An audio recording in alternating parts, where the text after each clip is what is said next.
రాజన్న సిరిసిల్ల జిల్లా వేములవాడ పరిధిలో గల రాజన్న అనుబంధ దేవాలయమైన భీమేశ్వర ఆలయంలో అఖిల భారత వేద శాస్త్ర సదస్సు కార్యక్రమాన్ని ప్రభుత్వ విప్ ఆది శ్రీనివాస్ గారు నిర్వహించడం జరిగింది. ఆలయ ఈవో రమాదేవి గారు మరియు వేములవాడ మున్సిపల్ కౌన్సిలర్లు, వైస్ చైర్మన్ మరియు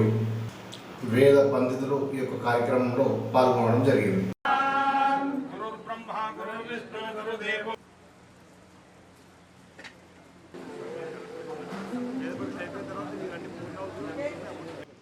శక్తిని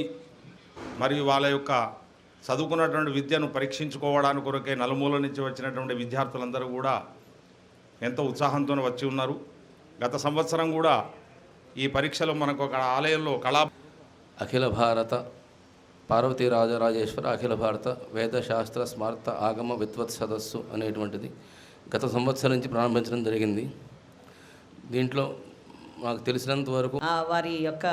ఆహ్వానాన్ని పలకడం జరిగింది ఈ ఎగ్జామ్స్ రావడానికి. అయితే దీనికి సంబంధించి ఎక్కడెక్కడి నుంచో వచ్చిన వాళ్ళందరికీ కూడా మా ఎమ్మెల్యే గారి ద్వారా మాకు ఇక్కడ ఖచ్చితంగా మాకు ఇక్కడికి వచ్చే విద్యార్థుల కోసం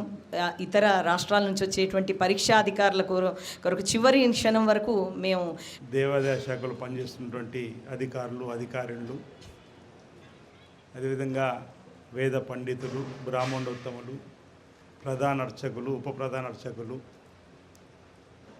విద్యార్థినులు, అనేక ప్రాంతాల నుంచి వచ్చినటువంటి వివిధ పరీక్షలలో ఉత్తీర్ణులు కావాలని, తద్వారా భవిష్యత్తులో లోక కళ్యాణం జరిగే విధంగా, లోక శాంతి జరిగే విధంగా ఈ వేద పేరున నా వైపు నుంచి అభినందనలు అందజేస్తూ ఉన్నా. వరుణ యాగానికి సంబంధించి కూడా ఈరోజు వర్షాలు రావాలి, కురవాలి, పాడి పంట బ్రహ్మాండంగా పండాలి, రైతు వర్గంతో పాటు అన్ని వర్గాల సుఖమయ జీవితంతో, ఆనందమయ జీవితం, ఐశ్వర్యంతో, ఆరోగ్యంతో ముందుకు సాగాలని చెప్పని కోరే కార్యక్రమం గౌరవ ముఖ్యమంత్రి రేవంత్ రెడ్డి గారి ఆదేశాల మేరకు 30, 31, 3 రోజులు వేములవాడలో కూడా వర్ణయాగం చేయాలని చెప్పి నిర్ణయం తీసుకున్నారని చెప్పని ఈవో గారు నిర్ణయం చెప్పడం జరిగింది. దానికి కూడా అభినందన చేస్తూ ఆ వర్ణయాగానికి మెచ్చి చక్కటి వర్షాలు కురుస్తాయని చెప్పిన ఒక ఆశాభావాన్ని సందర్భంగా నేను వ్యక్తం చేస్తూ మరోసారి ఈ